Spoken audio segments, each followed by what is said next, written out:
Well, good afternoon, everybody. It is really an honor and a privilege to be with you here today. Before we begin, though, I do want to acknowledge that we are all devastated by the tragedy in Lewiston, Maine. Our hearts are with the victims, their loved ones, the community, and the first responders and caregivers who are treating those who were injured. We need gun control. I think we all feel that way.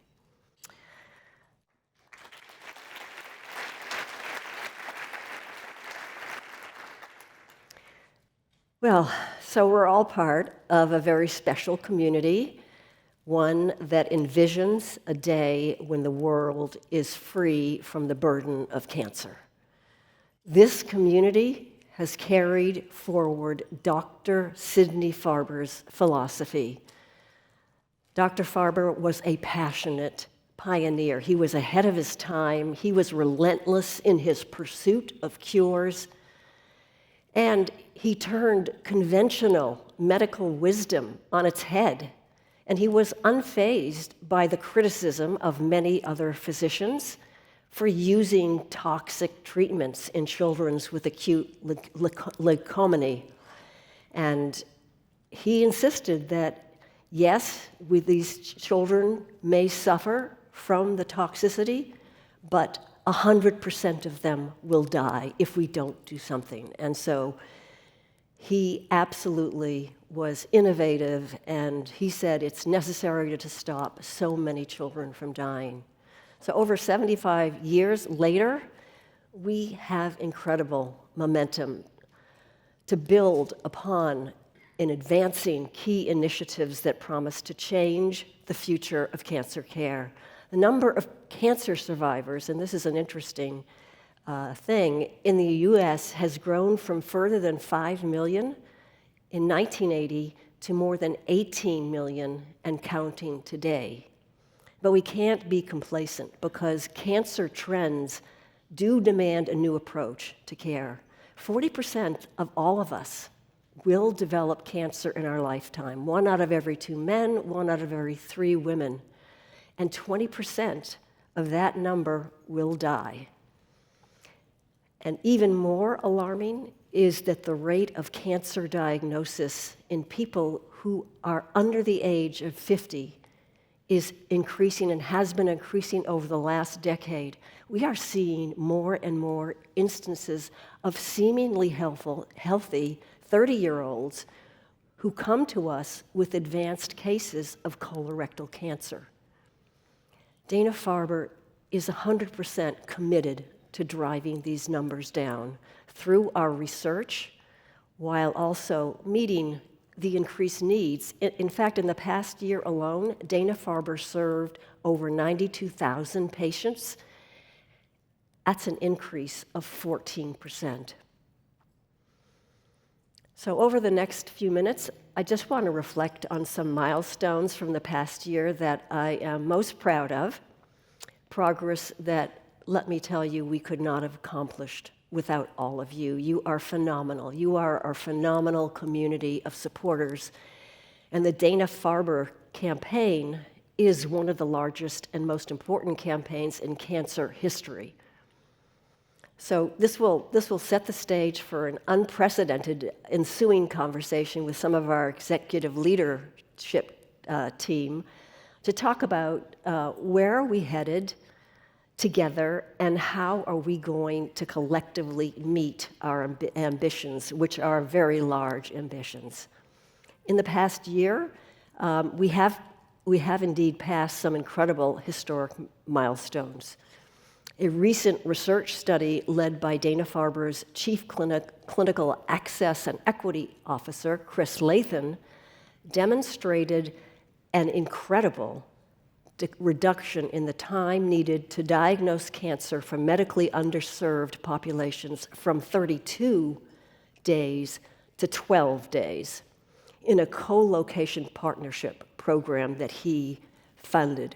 We've also seen 10% of the patients in this program go ahead and enroll in clinical trials, and that has doubled now the historical rate of 5% for marginalized populations. And we have an enormous number of brilliant faculty who do research, which we call our exceptional expertise. They are a pillar of the Dana-Farber campaign. They continue to deliver from bench to bedside and back to the bench again, with many of our faculty receiving top accolades and awards from renowned institutions. In fact, Dana-Farber investigators have contributed to the development of 35 of the 75 cancer drugs approved by the FDA for use in cancer patients. And we have more than 1,100 clinical trials that we can offer at Dana-Farber, which is very important because for 20% of our patients, the best opportunity for them, the best option is a cancer trial. And we have one of the largest cancer trial programs in the nation. So for reference, this is more than twice the number of clinical trials conducted each year at Mass General Cancer Center. This includes clinical trials that have now led to multiple novel treatments, such as an antibody drug conjugate therapy for metastatic HR-positive, HER2-negative breast cancer. We also have a next-generation treatment for patients with relapsed chronic lymphocytic leukemia or small lymphocytic lymphoma. And last year, for the first time in 20 years, we delivered treatment advances for one of the worst cancers that we can experience, and that is previously incurable glioblastomas. A phase 3 clinical trial doubled progression-free survival and gave new hope to patients. And then in another clinical trial, previously untreated patients had the progression of advanced kidney cancer significantly slowed down by a 3-drug immunotherapy combination. So these are just some of the examples that illustrate that the need is clear and the time is now for cancer research and care to reach new levels. We must continue to attract and retain the best talent. We have to fund our scientists and allow them to explore new ideas that could lead to the next breakthrough, and to build relationships that will allow us to expand access to care in medically vulnerable communities. This pace of discovery and progress is really unprecedented, and we have much more to do to overcome a number of significant challenges in cancer medicine. We need to find solutions for every single patient that we see. And as we look ahead to the future of cancer care, the Dana-Farber Beth Israel Deaconess Cancer Collaboration, we believe, is going to truly transform oncology for our patients. Pending regulatory approval, this agreement includes plans for a new Dana-Farber owned and operated inpatient adult cancer dedicated only to cancer hospital. And this will be the only freestanding inpatient cancer hospital in New England.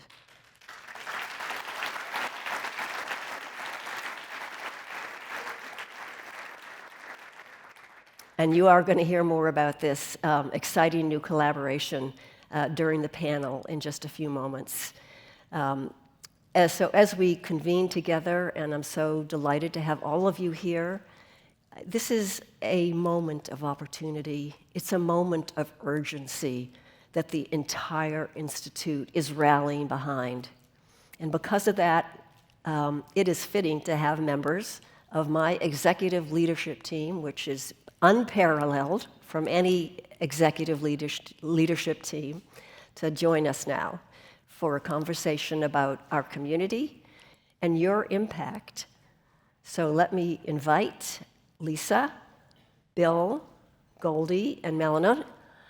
Can you please come up and join me on the stage?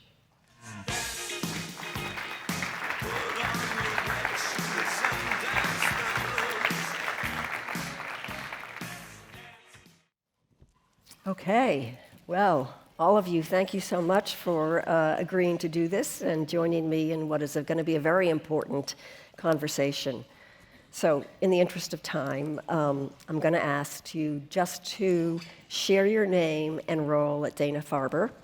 And audience members, please note, they do have impressive biographies, and you can access them in the program book. So, Lisa, let's start with you. I'm Lisa Diller. I'm a pediatric oncologist and vice chair of the Department of Pediatric Oncology. Hi, I'm Bill Hahn. I'm a medical oncologist, the William Rosenberg Professor of Medicine, and when I wear my other hat, I'm the Chief Operating Officer. I'm Goldie Taylor, and I'm Senior Vice President, Chief Communications and Marketing Officer. And I'm Melany Duval, and I'm the Senior Vice President and Chief Philanthropy Officer. Great, thank you all. And I'm very eager for this conversation. Draw back the curtain and share an inside look at what we are prioritizing now across the Institute and why we continue to believe that our community brings us together and pushes us forward. So, Lisa, let's start with you. Okay. So we all know Dr. Sidney Farber and the Institute's historical roots are in pediatrics. 75 years later, what do you see as the greatest areas of programs in pediatric oncology? And what do you think are still the most important challenges that we still have and we're still working to overcome? Sure. I mean, thanks for starting with kids, where it all started. And those of you who've walked across the PMC bridge between buildings at the Dana-Farber, if you look toward Children's Hospital and the Brigham, you see a building there. That's the Jimmy Fund building. And I look across at that window sometimes, and I'm told, it's before my time, that Dr. Farber's lab was right up there, and that's where he sort of came up with the idea of giving certain drugs to cure leukemia, like you said, drugs that, other people were scared that they were too toxic for children. And that was really the beginning. And so I think the greatest accomplishment is chemotherapy, oddly enough. I mean, it's just kind of, what we did to cure childhood cancer was take what Dr. Farber did and build on it. How we give chemotherapy, how we give it with other chemotherapies, how we give it in combination with radiation, how we give it safely in hospitals where we provide, in the hospital, in Boston Children's, where we provide family-centered care and safe care.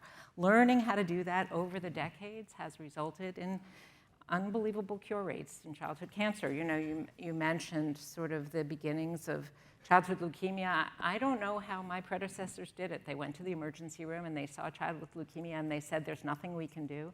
And now we teach our fellows when they go to the emergency room and see a new child who's diagnosed with ALL, childhood leukemia, and if they have the standard risk of ALL, their chance of being cured, a lifetime free of leukemia, is about 90%. And that's just building on all those chemotherapies that we gave. So where are we with challenge? There was a recent New York Times piece that was beautifully titled.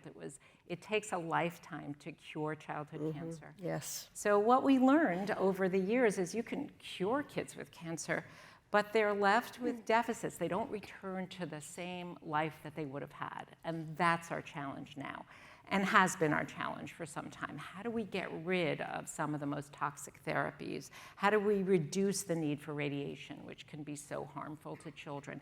How do we protect children from the side effects that they could develop?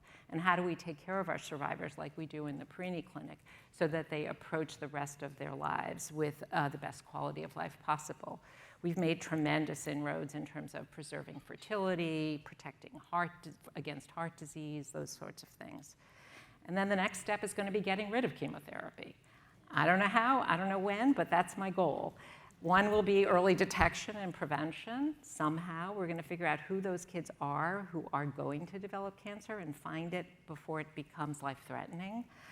Another way is kind of taking what my scientific colleagues, my colleagues in the lab at the Dana-Farber and other places are learning about the genetic drivers of childhood cancer and turning that around. And then teaching the immune system to get rid of cancer itself, manipulating the child's immune system so that the cancer is taken care of by the child's immune system. That's going to be the breakthrough, and we're going to do it. Wow.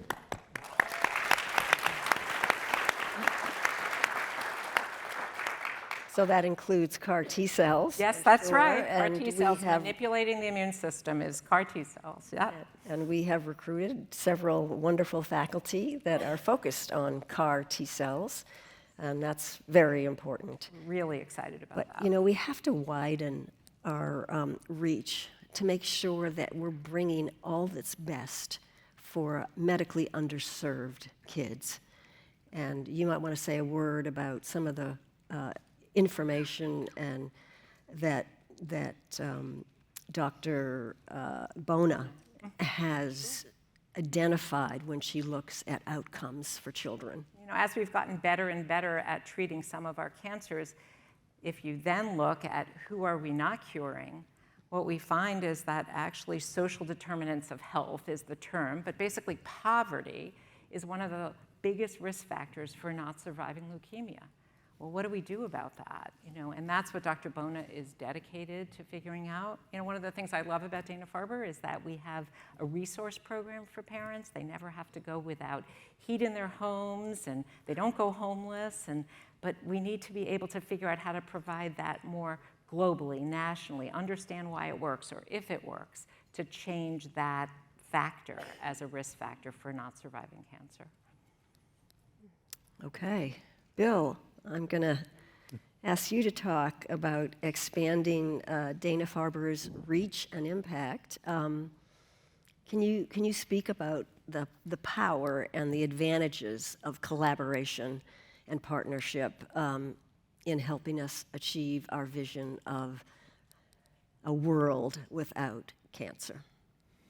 You know, I think there's a romantic image of the lone researcher late at night working away and making the breakthrough discovery. And I think that happened several times in the history of science, but it isn't really what happens today. 50 years ago, that was probably more common. Today, science and research is a team sport. People work as groups in labs, but more importantly, the tremendous progress over the last decade and a half has been because basic scientists, translational scientists, clinical trialists, and a whole village of people come together to work on taking discoveries from the bench and translating it into therapies that are actually useful in patients. And that collaborative spirit of science, I think, has been part of Dana-Farber for a very long time, and I think it's a part of the fabric. At the same time, our entire way we take care of patients and their families is built around collaboration.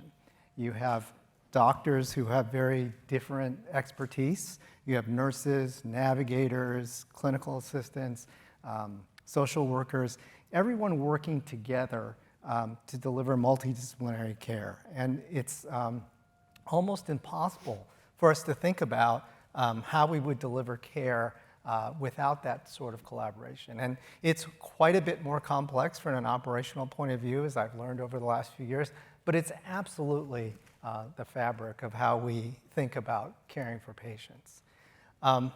Importantly, I think collaboration really extends beyond our buildings. We collaborate with people around town and around the world. You know, sometimes the joke is if you want to see your colleagues, you will probably run into them at the airport.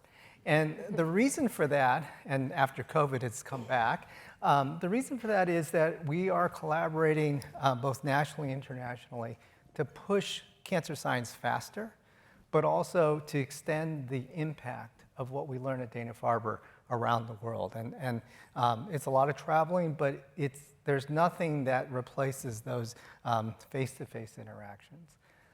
In town, we've had great collaborations with many institutions, and as Laurie mentioned, we're really excited about our new collaboration with BI Deaconess that will create a cancer-specific hospital as the centerpiece. But it's an opportunity for us to think about what is cancer care and what is cancer research going to be in the future, and to create an even more seamless connection between the lab and the clinic and all the different types of physicians and nurses and others who care for cancer patients.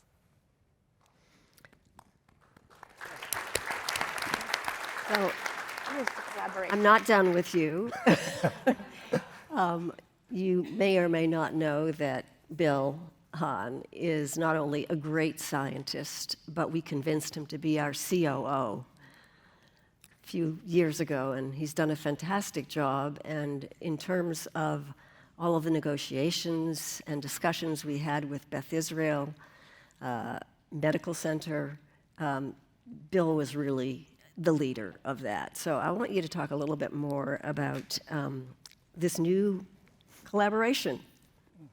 Well, you know, one of the great things about Dana-Farber is that we spend a lot of time thinking about how we'd like to do things even better, and what does the future hold, and how could we think about things differently. And when we started to have discussions with our colleagues at the BI, what was really refreshing was they really shared our vision for the future, that we should build a cancer-specific hospital, that we should rethink how we organize ourselves to deliver care, how to make research seamless between institutions, and yet keep each of us as separate, independent institutions that have long-standing histories. And so I think looking forward, what's great about this collaboration, and you know, we're already deep into the work, is planning what the hospital is going to look like, thinking about how we're going to take the best of what each of us has done over the years,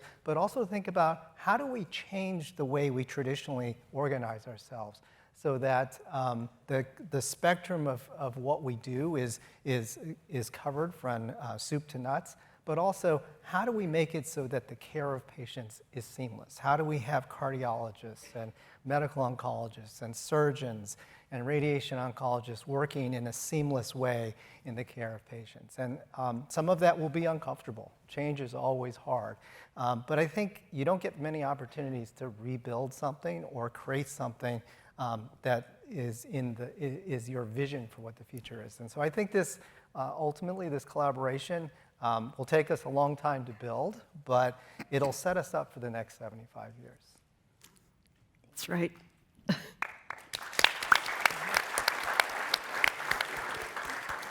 Well, Goldie, we were so fortunate to recruit you, I think almost 2 years ago. Almost 2 years. 2 years. And Goldie has spent her career in marketing and communications and branding. And so, you know, I'm going to ask you, you know, what tangible steps are we doing right now to grow our brand now? And why is this work is so important? Thank you for the question. You know, I think, as Bill said, we really are in a very unique and rare, at this front edge of a very unique and rare opportunity, that we're truly at an inflection point as an institution, a time to transform how cancer is treated, both here and around the world. That's exciting for someone like me. That's one heck of a story to be able to go out and tell. But our focuses run around 4 pillars in our department. We're here to position Dana-Farber as the providers of choice, the partners of choice, the employer of choice, and the investment of choice. If I can win on those 4, that's the ball game. And so that's where we're pointed as a department every single day. But when we look for our true north, that North Star, what drives us, our story is our patients. We're a patient-first institution. It's how we were built. It is what will take us into the next 75 years. And those stories of children, of families, you know, of moms, you know, who didn't think they'd be able to have children, but gosh, now there are 3 because of the work of physicians and scientists here at Dana-Farber. If I can tell that story across this service footprint, but across the nation and around the world, continue to tell stories like that, that will help me hit those 4 pillars. Because that art of story is transformative, it's healing, it's unifying, and it's the kind of fuel and energy that we need to push ourselves forward. And so it is a great and grand opportunity to be a part of such an incredible part of this institution's history and to work in a room full of heroes every day. You started to touch on this. I think Dana-Farber is quite well known, but share a little bit more with us of your messaging strategy. You know, if you begin with the patient first, then you talk about the notion of, you know, we've said in the, with our partnership with BIDMC that ours is a patient-first model. That takes you a lot of places. That says that everything we do around this patient is cancer, it's oncology care. Everything in the building, from the person who parks your car, you know, to the nurse who comes, you know, by with your treatments. That's where our messaging begins, but it gets deeper than that. You've got to build proof points and story and data and sound for, you know, our executives to carry out and our other ambassadors to carry out to the broader world. And so our executives, as some of actually everyone here on this stage knows, we don't let them leave the door without having a fully fleshed executive briefing document that has crisp messaging, that has our story baked in, that has, you know, facts and figures about where they're going and what their objectives ought to be when they get there and come back. That really helped us fuel this launch. Our ability to do that for pulling together this announcement, it took months in the planning really to get it done. And we didn't know, you know, how this would all turn out. But the day they said, we've signed it, our team sprang into action with the very messaging that Bill and others around our executive team had worked on and honed over the course of weeks. And now as we're reading the coverage, that messaging is coming back to us. It's resonating with our variety of audiences. That's when you know it's working, when you start to hear it coming back to you in the loop. Brand is what someone believes about you when you're not in the room. When Dana-Farber isn't in the room, we want everyone to know that all we do is cancer, and our patients are first.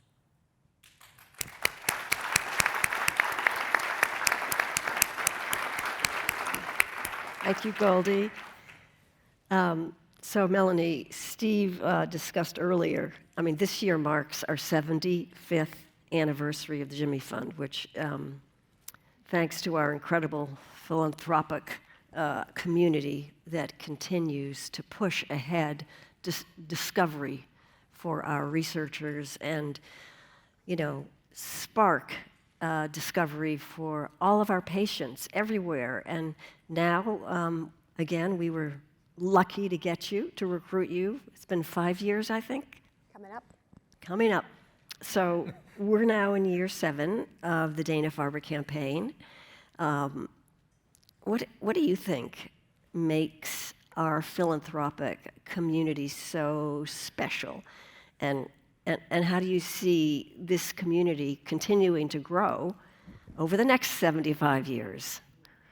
That's a great question, and I just want to start by saying 2 things. We never follow a patient story, and I will never follow Goldie Taylor on a patient. I couldn't agree more with your last statement, Goldie. And again, welcome. I just wanted to,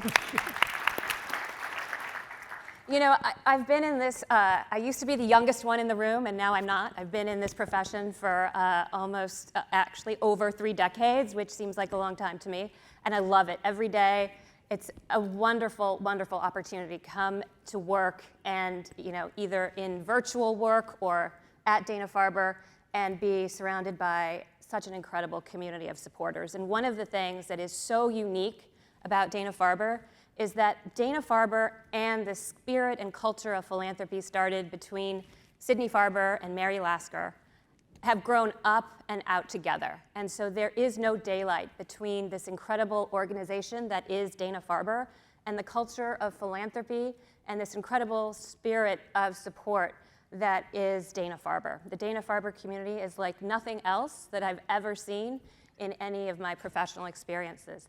And it starts with the Jimmy Fund, and it starts with walking and golfing and riding a bike. And the PMC is this enormous, wonderful community that has supported us for over 40 years. And when we think about the campaign, we think about in the campaign for Dana-Farber so far, and we have about a year to go, almost 2.2 million gifts have been received. And that's an incredible community of support. This last year alone, 226,000 donors, unique donors, made gifts to support our patients, our faculty that are in the room today. Our community of donors is like nothing else that I have ever seen anywhere. And it's amazing, amazing. And thank you for being part of that.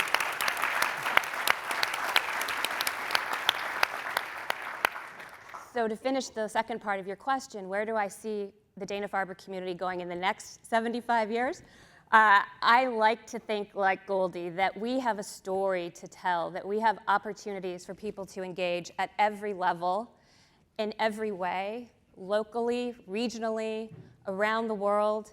And so far, we have donors in every state across the country and in 70 other countries. So we have a base of support that we can talk with and about.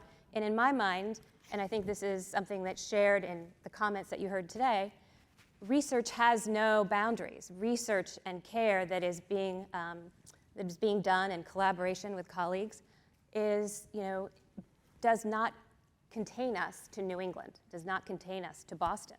So I'd like to think that in the next 75 years, we'll have Jimmy Fund walks all over the country, all over the world. Don't get me wrong, Jimmy Fund community, that is not the staff that are in the room in the Jimmy Fund community. That is not a to-do. Don't write that down. But I don't see any reason why we can't continue to grow and thrive as a community and to do more towards Lisa's goal of eradicating cancer for kids, especially. Very good. So you have 1 year left, and we expect a lot from you because you've already done so well so far. A lot of all of us. So, Melany, I think you were going to talk ask about me something. Yeah, I wanted to ask you, Laurie, Yeah. of all the things that are top of mind and important and a priority for you, given what we've just talked about, what is the one thing that you're really excited about as we look ahead? I have to say that it is early detection and early therapeutics.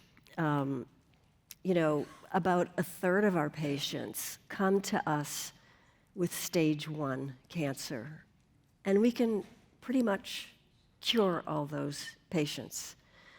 But 2/3 of our patients come in and they've already had some metastasis, so they're not in stage 1, they're in stage 2 or 3 or 4, and it's harder to successfully treat them. But I think this is the future. Really, it's the future, because if we can detect cancer at an early stage, then we can cure it. So we need to have 100% of our patients in stage 1. So how are we going to do that? Well, there are many new things out there. Prevention, for example, high-risk people, like, unfortunately, as you get older, the biggest risk for developing cancer is getting older, and we're all getting older. And instead of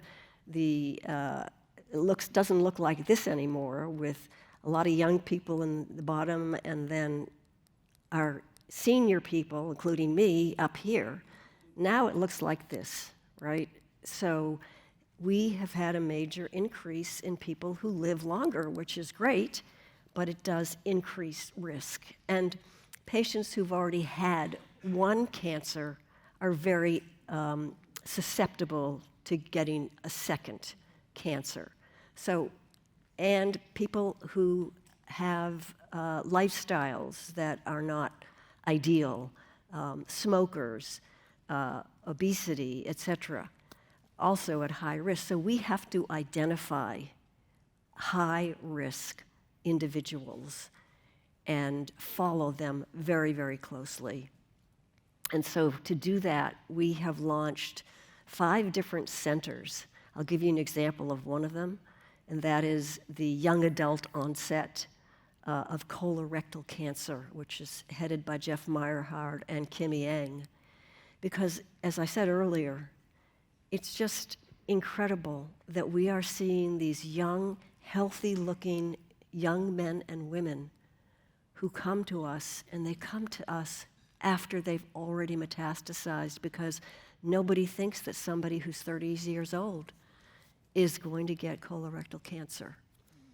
We also know about mutations, genetic mutations, that we now follow. For example, Sapna Singhal has established the Lynch syndrome center. And Lynch syndrome actually occurs in 1 out of every 284 people. This is not small. And these are individuals who, if you have any of these 5 mutations, you have quite an increased risk of developing colorectal cancer, pancreatic cancer, or uterine cancer. And so what Sapna has done is, when a patient comes in with colorectal cancer, we sequence to see if that person has these mutations. If so, Sapna brings in the uncles and aunts and cousins and brothers and sisters and test them so that we can find it early. Now, nobody loves to have colonoscopies, but it's a lot better to have colonoscopies every 6 months rather than come to us with metastatic colorectal cancer. And there's more on BRCA1 and the effect of BRCA1 on ovarian cancer and breast cancer. We have some very exciting new ideas and actually discoveries for how we can detect early ovarian cancer. And this is by Dipanjan Chowdhury, who has identified a microRNA that tells you that you have a person who is highly likely to soon develop ovarian cancer. So we've got to do it early. And that, to me, is the future. That's really the future of cancer, because if we can do this successfully, cancer is going to go away. We're going to be able to treat it.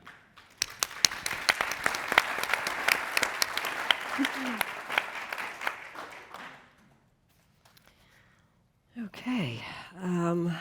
Let's see, we're down to 8 minutes, so I think we should, I think, well, we can do one thing. We can look at the 4 of you and tell us one thing, okay? So if you look at the year ahead, what is one initiative in your respective area that you feel is going to have the greatest impact on cancer? Lisa. Well, I'm so excited about a new recruit we have in our department. He is an expert in CAR T cells for pediatric solid tumors that are very difficult or even incurable, like high-risk neuroblastoma, which is very hard to cure, and DIPG, which is extremely difficult, if not considered incurable in children. And he has ideas and ways to manipulate T cells in order to make them sort of act against those cancers. And the recruitment of Robbie Maisner from Stanford to here is just an enormous move forward, not only for the Dana-Farber, but for the field, because I feel like he came to a place where he has all the things in place, the colleagues, the clinicians, the infrastructure for clinical trials, the relationship with Boston Children's Hospital, the laboratory bench depth, to really be able to do this. So I'm so excited, and a year from now, I'll update you. Very good. And I have to say that a number of very elite cancer centers wanted to recruit Dr. Maisner. UCSF, MSK, MD Anderson, but Robbie wanted to come to Dana-Farber. That's where he wanted to be. Bill? Well, mine's obvious. We have to get organized and get our building approved and build the collaboration and really get both the literal and figurative foundation built. That's a lot of work. Mine would be, my first day coming into Dana-Farber, Steve Singer, who used to sit in the seat, gave me an incredible tour of the Institute. And I said to Steve, there's an unmistakable feeling of hope in these halls. I don't know where it could be coming from, but here it is.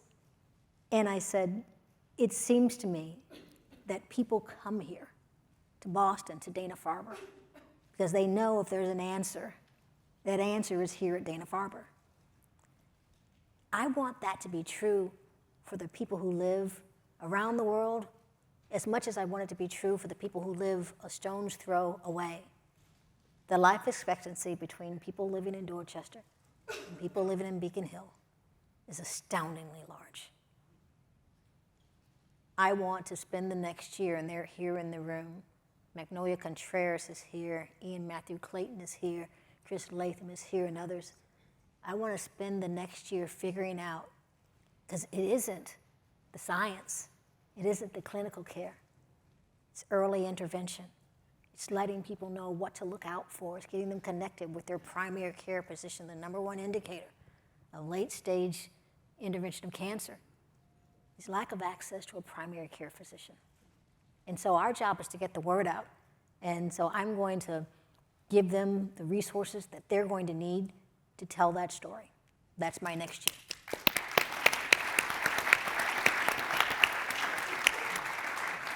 Melany? And I think as we were talking about this, there are so many initiatives that the Dana-Farber campaign has funded. And while it's tempting to sit here and talk about one specific initiative that's like calling your first, your favorite child, your favorite pet, your favorite sibling. And so what I'd like to focus on is the momentum of the Dana-Farber campaign. And our campaign chair and vice chair are in the room today, our incredible philanthropy team, and our partners of faculty, research, our leadership. Without the combination of all of those things and our trustees, we will not be able to do what we have done. And we have so much momentum going into the final year of the campaign. I'm so excited about the opportunity to fund the things that Goldie's talked about, to lay down a plan for a potential new hospital building that, again, 5 years after Sidney Farber treated his first patients, he had built the Jimmy Fund building. And so to think about the opportunity to really advance the campaign in its final year with tremendous momentum and set us up for the success that follows is what I think I'm going to be focused on and excited about every single day. And now we've left you 3 minutes to ask some questions. Anybody want to ask a question? I can't really see with the lights. Yes.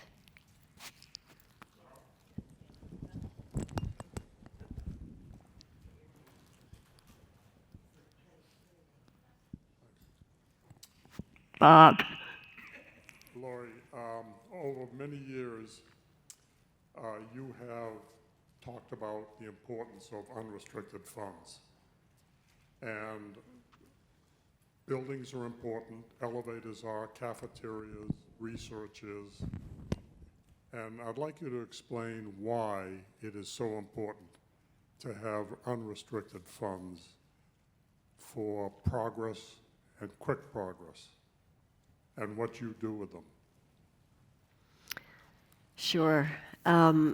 It is really vital for us to have unrestricted funds because you never know what brilliant discovery is going to be made by one of our scientists or something new in treatment of our patients. And so this gives us the ability to say, okay, this is a top priority right now. You've discovered this. We need to push this hard because this could lead to cures of patients with X number of cancers. And so that allows us to say, okay, we know right now there are 3 things that are really important to us, and we need to fund those individuals now so that they can continue their discoveries. So it's absolutely, I can't stress enough how important it is to have unrestricted funds that we can then give to the people that are going to really make the big discoveries.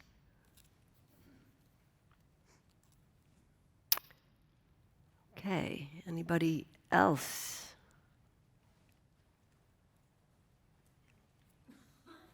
All right. Well, I thought this was an incredible. Oh, we have somebody. We have a question here. Okay. We'll see. Okay. I just wanted to give a chance to answer the one concern that somebody could have when you move from a general hospital to the specialist cancer. A lot of us, if we're in the hospital, we've got other problems that deal with, be it kidney, heart, spine, and such. Will you be able to, I know you'll have people with maybe more experience with cancer and those problems, but will you be able to recruit and have the appropriate care for some of the more general issues that many of us have in a specialist hospital? So, thank you. Absolutely. And I think what is not been made clear enough is that Beth Israel is an outstanding hospital. They have brilliant surgeons. They have non-cancer medical diseases, and they're going to be right there. We're going to have a bridge right over Brookline Avenue, and we'll be right next to Beth Israel Deaconess. So this is not really different in that sense from what we've always had with the Brigham. So you do not need to worry about that. We have this all set out. And Bill, you might want to emphasize that. Yeah, as Laurie says, and if there are any regulators in the room, hopefully they'll agree that we will have these bridges that connect across the Brookline Avenue, as well as connecting directly into the Beth Israel Medical Hospital, as well as their surgical hospital. And although we will have a cancer-specific hospital, there will be the free flow of experts from the Beth Israel into our hospital, and we're actually going to go over into their hospital as well, because there will be patients who are in the hospital for a different reason and are found to have a new cancer or an issue with an existing cancer, and they'll call on us to come over and help them with those cases. So this is really going to be a collaboration and a partnership with an outstanding general hospital.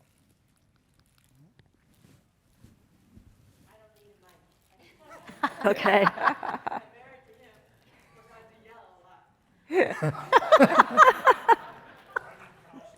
All right, Debbie. Debbie first, and I just have to say, you blow me away. This has been so helpful and so reassuring at a time when there's a lot of stuff going on in the world. And one was today that, this terrible thing, and actually our granddaughter is a student at Bates. So, I know. In Lewiston. I'm sorry.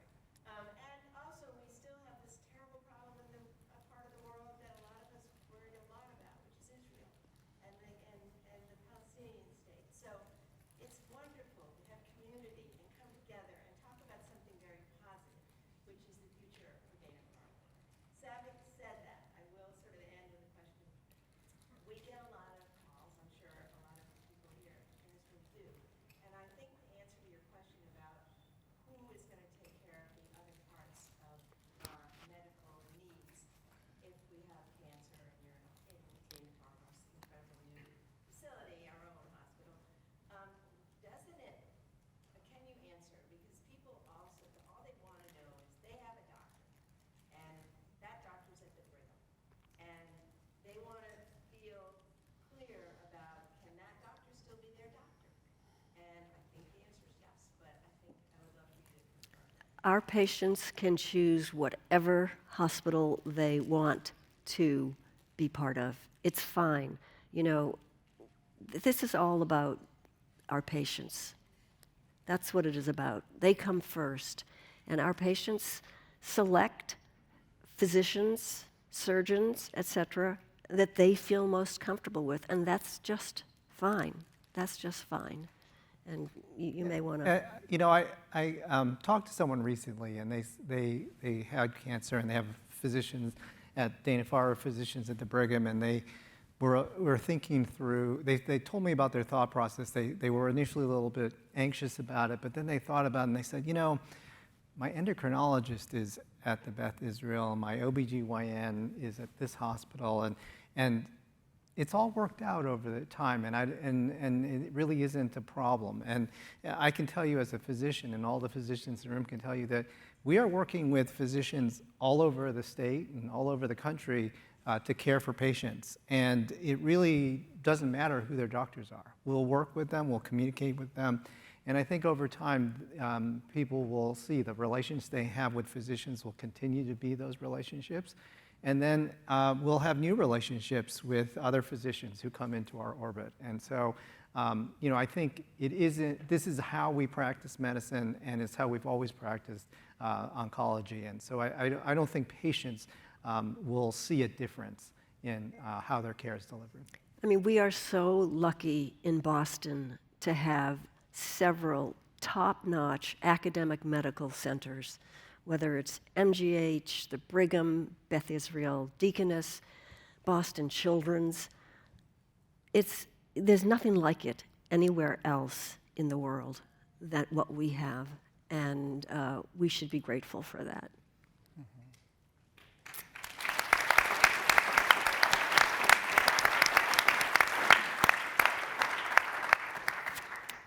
Okay, so thank you all very much. Pleasure. And I thought that was a good conversation. Thank you all. And you'll, in the remainder of today's program, you're going to hear more and more about what we're doing at Dana-Farber. So thank you very much.